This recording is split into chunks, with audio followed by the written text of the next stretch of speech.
అయితే డిసప్పాయింట్ చేశాడు శంకర్.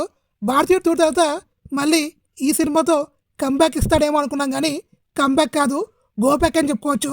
మనం ఎంతో ఎక్స్పెక్ట్ చేసాము, అలాంటిది ఆ ఎక్స్పెక్టేషన్స్ని టోటల్గా డిసప్పాయింట్ చేశాడు. నా నోట్తో చెప్పాలన్నా నాకు ఏదోలా ఉంది. ఇంకా సినిమా అయితే జస్ట్ ఓకే అని చెప్తాను, అంతకు మించి ఎక్కువ చెప్పను. ఒకసారి అయితే చూడండి, మీకు అర్థమవుద్ది.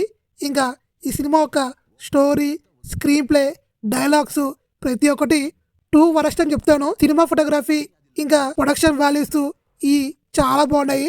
ఇంకా ఈ అన్నింటికన్నా మన రామ్ చరణ్ యాక్టింగ్ అయితే చాలా బాగుంటుంది, చాలా బాగా చేశాడు.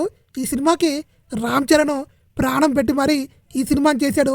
ఇంకా హీరోయిన్ గురించి మాట్లాడుకుంటే హీరోయిన్ క్యారెక్టర్ ఆల్రెడీ నేను ట్రైలర్ రివ్యూలో చెప్పాను. హీరోయిన్ సాంగ్స్కి 2-3 లవ్ సీన్స్కి తప్ప హీరోయిన్ ఉన్నా ఒకటే లేరని చెప్పుకోవచ్చు. ఇంకా నారప్పగా Ram Charan acting next level ఉంటుంది.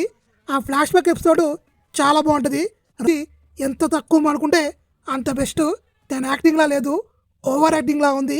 ఇంక సినిమాలో శ్రీకాంత్, సముద్రగని ఇంకా నవీన్ చంద్ర వాళ్ళ బెస్ట్ వాళ్ళు చేశారు. మీకు డబ్బులు ఎక్కువగా ఉంటే సినిమాకి ఒకసారి వెళ్ళి ట్రై చేయండి. డబ్బులు లేకపోతే మాత్రం దయచేసి ఈ సినిమాకి వెళ్ళి మీ డబ్బుల్ని వేస్ట్ చేసుకోకండి. ఇంకా 2 సినిమాలు ఉన్నాయి, ఆ సినిమాల కోసం డబ్బులు దాచుకుంటే చాలా బెస్ట్. నా రేటింగ్ అయితే 2/5.